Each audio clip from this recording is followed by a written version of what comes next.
Bonjour à tous et bienvenue pour cette nouvelle pastille des commissaires de course. Plaisir de vous retrouver une nouvelle fois pour nos petites présentations des équipes pour la saison 2025.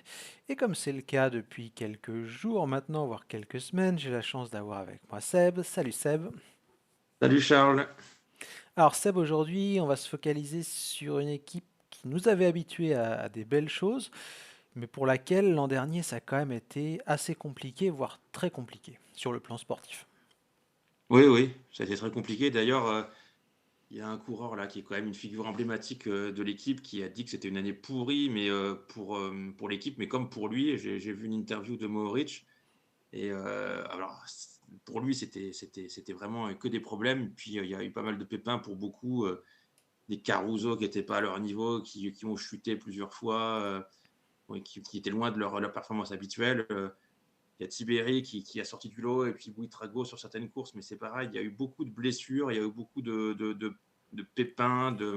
Alors après, on peut toujours dire qu'aucune équipe n'est épargnée, mais il n'y a pas grand-chose en fait. Je ne sais plus combien de victoires ils ont pu avoir, mais c'est vrai que 2023 avait été. Enfin, est-ce qu'on peut dire que 2023 a été une bonne année? Parce que malheureusement, il y avait eu le décès de Gino Meder et que alors ça a pu les booster parce qu'il y avait un sentiment de revanche, de hommage, et ça avait d'ailleurs contribué à des bonnes performances avec Pouls et Bilbao qui avaient gagné des étapes. Mais déjà 2023, enfin, pour cette raison-là, avait été une année noire quand même, même si en termes de résultats, il y avait eu des bons résultats. Et 2024, oui, ça a vraiment été très, très, très compliqué. Et bon, quand c'est comme ça, on peut se dire que en général, tu peux pas tellement faire moins pire, même si des fois on a des exemples un peu contraires. Mais bon, voilà, je pense que ouais, il devrait être un peu plus performant, avoir peut-être un peu plus de résultats en 2025 à voir. Mais en tout Oui, c'est cas, vrai ouais, que vu 2024. l'effectif, ça sera compliqué quand même de faire moins bien. On va faire comme d'hab, Seb. On va tout d'abord parler du Oui, mercato. Alors, peut-être que pour une simple introduction, j'ai juste envie de dire que chez Bahreïn, et c'est le cas depuis le lancement du projet, j'ai du mal à voir le fil directeur. Parce que d'un côté, on va chercher un Lenny Martinez, on met vraiment beaucoup d'argent sur le jeune coureur français, et c'est un très bon choix, hein, bien entendu. Mais en même temps, on va récupérer des gars qui sont pas bizarres, mais on se demande un peu ce qu'ils foutent là. Et c'était déjà le cas les années précédentes, avec quelques recrues assez surprenantes, qu'on garde même pas en plus pour les années suivantes parfois. Je vois Afonso Lalio, je me demande un peu ce qu'il mmh, fout là. Il y a Skirkel, il y a des mecs comme Roman Ermakov, qui sont pas non plus les plus mauvais coureurs du monde, mais quand on a de l'argent et quand même l'attractivité d'une formation du World Tour, ouais, c'est assez curieux, je trouve. ouais, alors pour Skirl, il y a quand même, enfin, ils ont une équipe réserve quand même, enfin une équipe pour les plus jeunes, la catégorie inférieure, comme beaucoup d'équipes. Donc lui, il y était. Donc on peut dire que c'est la continuité. Après, par contre, je te rejoins pour le Portugais Lalio. Ouais, on se demande ce qu'il vient faire là, même s'il a fait quelques résultats autour des Asturies, etc. Et surtout, évidemment, dans son territoire. Ouais, il arrive un peu de nulle part quand même, et on se demande ce qu'il peut faire là. Et c'est vrai que on va pas revenir trop en arrière, mais il y a des fois eu des petites grappes de coureurs comme ça où on se demandait ce qu'il venait faire là. Et le fil conducteur, comme tu dis, c'est un empilement de nationalités aussi. Enfin, pourquoi pas? On a déjà vu des équipes comme ça, mais on a l'impression que c'est assez Est-ce que je me brouillon et trompe, que, Seb, si je te dis que ça fait un peu équipe de mercenaires? ouais, souvent on employait le terme déjà pour d'autres équipes par le passé dans certaines émissions. Et oui, ça fait un peu ça. C'est un peu ça. Alors, bon, il y a quand même quelques noyaux là, avec le noyau italien pour les grands tours. Mais ouais, ça se marche un peu dessus des fois, pas pour les Italiens, mais pour les autres. Donc, et je me demande en effet comment ça va se passer pour Lenny Martinez, euh, voilà, qui va être le seul Français. Et on a eu quelques exemples cette année dans d'autres équipes où c'était compliqué, au-delà de la barrière de la langue. Je vois à peu près son calendrier, mais j'ai des craintes pour lui quand même. On verra bien, on va Ouais. en discuter peut-être tout à l'heure, mais c'est ouais, Ouais, c'est un j'aimerais bien, peu Seb, qu'on parle oui, de Lenny Martinez, enfin du recrutement. On viendra, comme tu l'as dit tout à l'heure, un peu plus sur le fond, sur les attentes pour l'an prochain. Mais oui. bon, sans être naïf, bien entendu, parce qu'on sait que le côté financier rentre en ligne de compte. Mais sur le plan sportif, je ne sais pas si tu seras d'accord avec moi, mais quand on regarde le recrutement, c'est quand même le seul coureur majeur. Après, c'est que des jeunes prospects ou des gars, on ne sait pas trop d'où ils sortent. Mais je ne vois pas l'intérêt sportif pour Lenny Martinez de signer chez Bahrain Victorious, parce qu'à la Groupama FDJ, il y a quand même un effectif assez costaud, avec des Godu, avec des Madouas, des Kung, etc., etc. On va pas lister tout le monde. Et en plus, il n'avait pas un leader absolu, genre je sais pas, un Pogacar, un Vingegaard, pour lui barrer la route. Donc il aurait eu sportivement de meilleurs appuis, selon moi, hein, ça reste bien entendu un avis, et en plus la liberté de choisir son programme de course. Ouais, alors je pense qu'il doit quand même avoir certaines libertés là pour le. Alors je sais pas, je peux pas comparer entre avant et le futur, enfin entre maintenant, avant et puis le passage là à Bahreïn au niveau du calendrier. Bon, le calendrier, enfin ça s'est mal terminé, hein, ça s'est vraiment très très mal terminé et on lui a pas fait un cadeau en le mettant sur le Tour de France et en changeant tout ce qui devait être fait. Mais le mal était déjà fait avant, tu me diras, et c'était justement la conséquence par rapport à cette fin qui a été parce que Martinez, autant il fait une très bonne saison, autant après on voit qu'il décline parce qu'il est crevé au niveau du Tour de Suisse, pardon. Et après, c'est un chemin de croix et on ne le voit plus en fin de saison. Et voilà, ça a été mal découpé sa saison. Mais alors après, pour chez Bahreïn, je me rends pas trop compte là des courses françaises. Ils vont faire quelques-unes, mais c'est pas une équipe qui court quand même beaucoup en France, l'équipe Bahreïn. Donc, bah, forcément, on le verra quand même sur les grandes courses, Dauphiné, Tour de France, etc. Parce que je pense qu'il ira sur ce terrain-là quand on va parler des autres, parce qu'on voit bien comment ça se chemine pour d'autres coureurs. Donc, il devrait plutôt être sur ce versant-là. Après, oui, c'est casse-gueule, hein, c'est vraiment casse-gueule. Ouais, puis Seb, en plus, après, justifié ou pas, tout le monde l'attend au tournant, Lenny C'est Martinez. Bon, ça. nous, on s'en fiche parce que voilà, il n'y a pas d'enjeu. Mais clairement, les fans de la Groupama FDJ et tous ceux qui ont trouvé son transfert assez bizarre, pour pas le dire autrement, il y en a certains parmi eux qui attendent qu'un truc, c'est que ça marche pas pour pouvoir dire que c'était n'importe quoi. Oui, oui, ça a été rude pour eux. Enfin, je ne veux pas forcément le défendre, mais c'est vrai qu'il y a, avec son départ et surtout par rapport à cette équipe-là, ça a été assez rude, les critiques Oui, déjà, oui, parce que alors Seb, qu'il pour est, être objectif, on peut ne pas être d'accord, on peut ne pas comprendre, on peut trouver que c'est n'importe quoi, mais ça reste sa liberté. S'il a envie de signer chez Bahreïn, il signe chez Bahreïn, quoi. Oui, oui, alors après, bon, on connaît le passif de Bahreïn, de l'encadrement qui est aussi un peu à déplorer avec certaines figures qui n'ont pas montré l'exemple. Donc, je pense que tout ça, évidemment, ça participe par rapport à notre clan français de supporters pour la destination de Martinez pour cette équipe-là. Après, en effet, comme tu dis, oui, enfin, il est déjà attendu au tournant, ça s'est déjà mal passé là avec son départ. Et c'est vrai que c'est pas des bons ingrédients où il n'a pas intérêt. Alors, on n'a jamais intérêt à se louper, mais lui encore d'autant plus. Parce que ça va être décuplé, hein, les critiques vont aller à tout va. Donc, entre guillemets, il a intérêt, alors intérêt, c'est facile à dire et ça va être difficile à faire, mais il a intérêt que ça soit pour son arrivée, pour sa confiance, pour son staff, là, pour dire aux autres, pour prendre sa place aussi, parce qu'il y a quand même quelques bons coureurs, quand même, malgré tout, dans l'équipe, comme tu le disais, par rapport à la Groupama sur les classements généraux chez Bahreïn, et par rapport également donc, à ce qu'on a dit là, tous ceux qui critiquent pour les anciens supporters, notamment de son ancienne équipe. Ça fait beaucoup d'ingrédients où il va falloir. Alors peut-être que ça va le motiver, que ça va le galvaniser, mais ça peut être aussi l'inverse, hein, cette pression qui peut être difficile à gérer. Et ouais, comme j'ai expliqué tout à l'heure, personnellement, j'ai des craintes.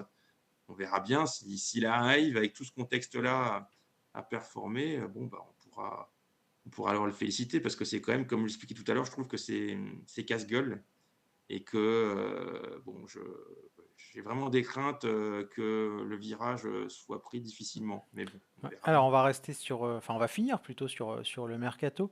Pas beaucoup de coureurs majeurs libérés. Il y a Wout Poels qui va signer chez Astana. Johan Ouais. Price Petersen, Sutter Lin et Arashkiro. Alors on n'a pas encore l'effectif complet de la Bahrain Victorious, mais on peut parier que des gars comme Bauhaus, etc., seront prolongés. Je crois que Rajovic, on va pas le garder. Pareil, Rajovic, ça fait partie des signatures qu'on comprend pas trop, surtout pour le libérer. Mais Seb, quand tu regardes un petit peu les entrées, notamment celle de Lenny Martinez, les départs, celui de Woodpools, plus les prolongations pressenties, est-ce qu'on monte en gamme pour toi chez Bahreïn? Est-ce qu'on perd en niveau? Ça, je pense pas non plus. Ou est-ce qu'on reste plus ou moins pas dans le même, dans la même moyenne, la même fourchette qu'en 2024?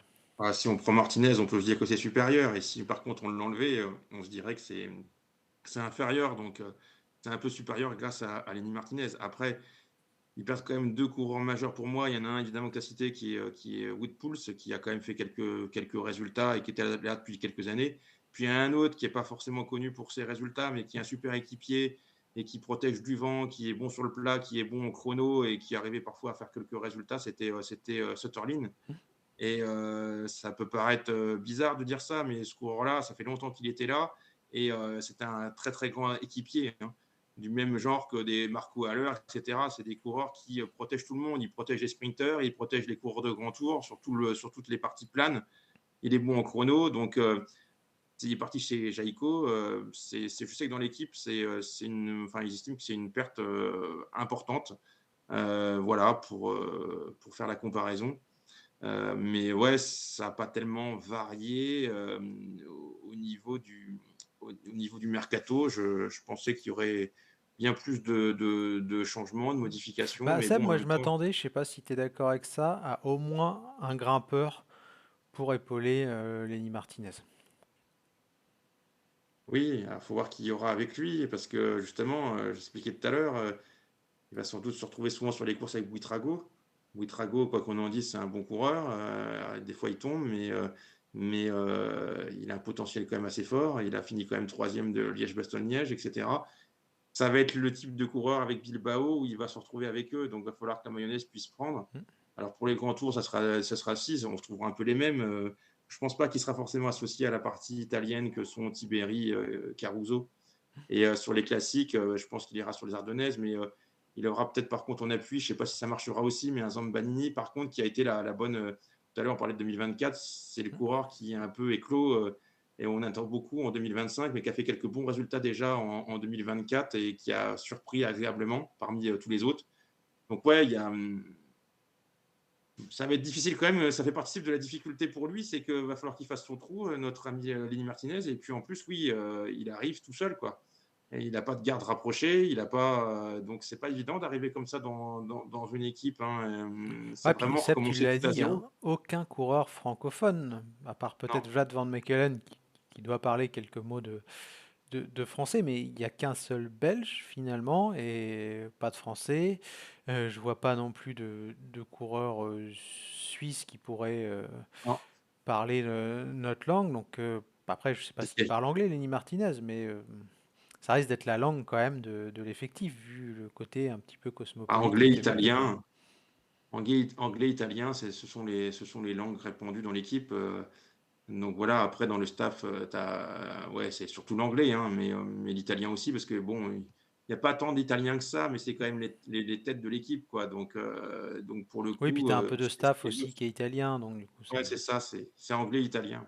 Il n'y a pas tellement de place aux autres langues, et c'est vrai que on peut pas comparer avec Cavagna parce que c'est un Oui, autre type de justement, j'allais te coureur, lancer là-dessus, Seb. Tiens, c'est marrant ça. mais sauf que Cavagna, c'est l'exemple où il est arrivé. Alors lui, il avait le problème des vélos en plus pour le contre-la-montre, mais il s'est pas du tout adapté à l'équipe. Alors au début, il voulait changer parce qu'il voulait avoir des libertés au niveau des classiques, notamment. Il a fait les classiques cette année et ça a été un fiasco. Et sur le contre-la-montre, il était loin du compte par rapport à avant. Donc pour lui, l'intégration s'est pas faite. Il a clairement dit qu'il y avait plusieurs raisons, que c'était surtout le barrière de la langue. Et pourtant, il a appris l'espagnol, etc. Mais c'était impossible la communication. Et il avait encore 2 années puisqu'il était parti pour un contrat de 3 ans, je crois. Donc il l'a cassé parce qu'il pouvait pas continuer comme ça. Donc j'espère que ça sera pas la même chose pour Lenny Martinez. Je lui souhaite pas, bien évidemment, et ça peut être différemment, mais on a cet exemple-là quand même qui est marquant. pour Cavagna. Ouais. Alors, on va passer à 2025, tout simplement. Seb, on a ouvert un petit peu le débat tout à l'heure en se demandant si ça allait être mieux ou pas. J'aimerais bien qu'on parle des programmes des leaders, d'autant plus que je sais que tu as été très attentif à un petit peu ce qui se disait à droite et à gauche, notamment par rapport aux Italiens. On peut commencer par eux. Où est-ce qu'on va retrouver Antonio Tiberi la saison prochaine? Bah, on le verra beaucoup avec Damiano Caruso, comme c'était le cas cette année. Ils vont pratiquement pas être séparés. Alors, je crois savoir ils vont commencer sans doute au Portugal, au niveau de l'Algarve, à moins qu'ils fassent peut-être Valence avant, mais en tout cas, j'ai vu Caruso qui lui a dit qu'il allait à l'Algarve. Et après, je pense que ça sera un peu du classique, hein, c'est-à-dire que Tirreno, Romandie ou Tour des Alpes, peut-être. Alors, pour Tibéri, je pense qu'on le verra sur les Ardennaises. Euh, et on le retrouvera au Giro, puisque on avait des doutes, mais il va faire un peu le même programme que cette année. Giro Vuelta, en espérant faire 2 grands tours, parce qu'il était bien parti à la Vuelta et il n'était pas si mal que ça. Et puis au final, avec la chaleur, tout ça, il a eu un coup de chaud et il a abandonné. Et après, il y a un truc qu'il n'a pas avalé, Tibéri, parce que j'ai vu aussi ses déclarations là en Espagne, puisqu'ils sont tous en stage, comme toutes les autres équipes, et à peu près dans le même périmètre que la majeure partie des équipes, du côté de Denia et Calpe, etc. Et Tibéri, il n'a pas avalé le mondial, qu'il a totalement raté alors qu'il sortait d'une victoire autour du Luxembourg. Et l'année prochaine, voilà, c'est Giro. Cette fois-ci, aller sur le podium, puisque cette année, c'était le maillot blanc et puis le top 5. Aller sur le podium du Giro. Et puis après, une bonne Vuelta et mener l'équipe d'Italie vers un bon résultat sur le parcours au Rwanda. Voilà les objectifs de Tibéri. Et un Caruso, lui, par contre, ça pourrait être sa dernière année. Il a dit à 90% parce que ça dépend s'il fait une bonne année ou pas. Il a eu beaucoup de pépins, lui, je Puis l'expliquais. déjà Beaucoup de 38 chutes. ans, hein, Caruso. Ouais, mais c'est un sacré. Enfin, ça peut être un bon coureur. Il a chuté plusieurs fois, notamment autour du Burgos, là, etc. À la Vuelta, c'est pareil. Et lui qui ne chute pratiquement jamais, il a beaucoup chuté. Et il peut être un bon équipier. Et il peut peut-être, lui, l'objectif, ça serait de terminer par des coups d'éclat sur des victoires d'étape. Alors, il sera au Giro. Alors, il aurait un rêve de retourner au Tour de France, mais je ne sais pas trop si ça sera Tour de France Vuelta, l'association. Et puis sur les courses d'une semaine où il peut essayer de faire des résultats, même s'il sera avant tout en appui de Tibéri, comme c'était le cas cette année. Voilà pour cette paire d'Italiens que l'on verra donc sur le Giro. Et sur le Giro, puisque je suis dessus, là, on devrait voir aussi Pello Bilbao. Parce que voilà, c'était une année compliquée pour lui aussi. Il a fait 2-3 résultats, mais c'était pas du tout la régularité que l'on pouvait lui connaître. Et lui il commencera en Espagne là, comme à peu près d'habitude. Enfin, tu me diras, d'habitude, il commençait des fois au Tour Down Under, mais là, j'ai pas entendu parler du Tour Down Under, mais on le reverra à Valence. Enfin, la course devrait avoir lieu en principe, malgré tout ce qui s'est passé. Voilà, donc on le verra sur les courses espagnoles d'une semaine. Sans doute Paris-Nice, lui, par contre, parce qu'il fait souvent Paris-Nice plutôt que Tirreno. Mais on le verrait sur le Giro. Sans doute, il fera aussi les Ardennaises et le Giro et pas le Tour de France. Il semblerait, enfin, il a un doute encore pour le Tour de France, mais ça ferait peut-être beaucoup les deux. Donc, on aurait quand même déjà 3 coureurs.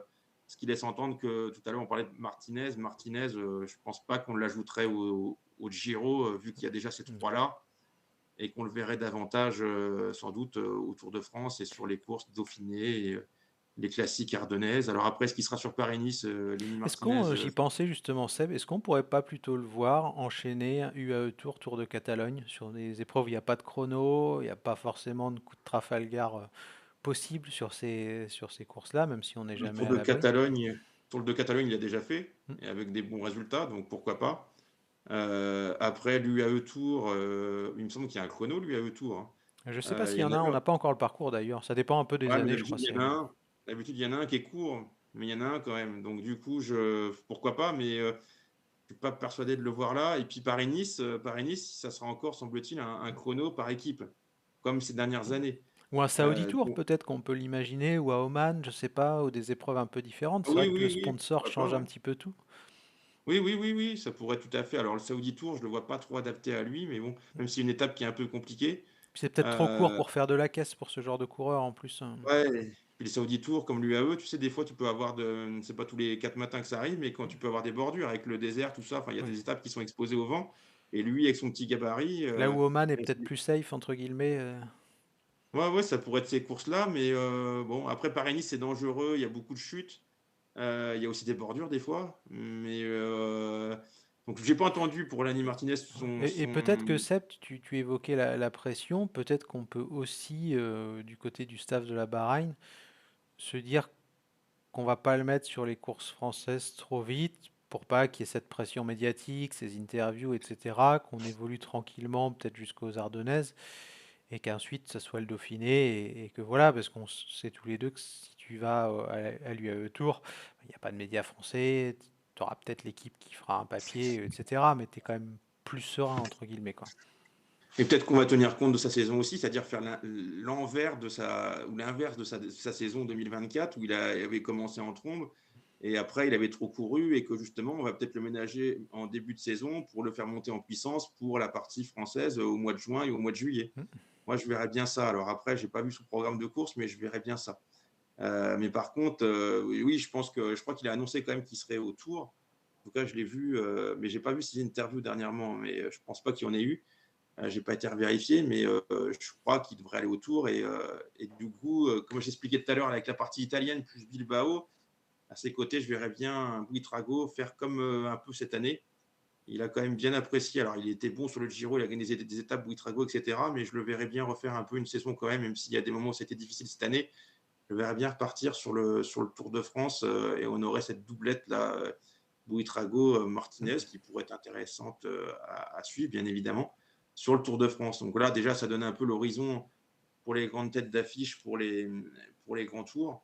Après, voilà, pour les classiques, on parlait de Lenny Martinez pour les Ardennaises, mais il y a un coureur qu'on attend beaucoup, j'expliquais tout à l'heure, il est italien aussi, il a fait une bonne saison 2024, c'est Zambanini. Oui, on verra On- s'il confirme ou pas Sambadini, quoi. mais lui, on le voit sur les Ardennaises et on le voit aussi. Je pense qu'il ira sans doute au Tour d'Italie aussi, lui, en tant qu'Italien. Et puis, bah, pour les pavés, par contre, bah, on va retrouver un peu la même ossature habituelle, c'est-à-dire que on va retrouver quand c'est Grand Wegelgem ou des courses comme ça, on retrouvera sans doute Bauhaus, qui devra aussi lui faire les grands tours, le Giro en tant que sprinter attitré de l'équipe.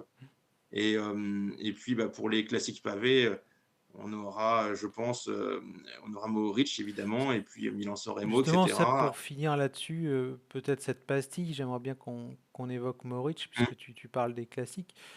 Mohoric, bon, il a encore le temps, il a que 31 ans, mais on sait que c'est un coureur qui a débuté très fort dès les juniors. Comment tu le vois? Parce que Matej Mohoric, j'ai l'impression qu'il faut quand même un sacré concours de circonstances pour qu'il claque des grandes courses. Il faut déjà qu'il soit très en forme, mais Oui. c'est pas un coureur qui grimpe, donc sur un Tour des Flandres, c'est quand même difficile. Il n'a pas cette explosivité dans les monts, il n'a pas forcément une très bonne pointe de vitesse, donc pour gagner, il faut plus ou moins être tout seul, ou alors avec d'autres coureurs qui partagent ses caractéristiques. Donc Mohoric, leader sur les pavés, seul leader sur les pavés et les Non, ce sera pas classiques. le seul. Ce sera pas le seul. Ça sera lui, la tête d'affiche de l'équipe. Après, il y en a un qui est décevant, mais qu'on attend quand même beaucoup toujours et pour lequel il y a quand même encore la confiance du staff, c'est Fred Wright. Mais c'est vrai que lui, il a une petite pointe de vitesse, mais il a toujours plus fort que lui aussi. Est Il très fait irrégulier. ouais, très irrégulier. Bon, après, voilà. Après, il y a un Pasqualone qui sera aussi en appui, mais qui est vieillissant, Oui, qui n'a pas le niveau pour. voilà, mais qui l'avait pourtant il y a quelques années encore, mais qui est plus un équipier. Mais il faut des coureurs comme ça. Et Puis puis, tu parlais de Sutterlin, il va manquer aussi forcément à Mohoric sur les classiques.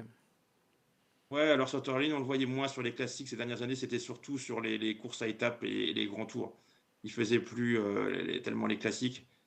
Mais par contre, pour les grands tours, il va manquer que ce soit pour les sprinters ou que ce soit pour les leaders, pour les parties planes. Ça, c'est clair. Après, voilà, je pense, alors, il y a un coureur aussi qui a fait beaucoup décrier, c'est Robert Stannard, qui sera sans doute aussi dans les classiques, lui, pavé.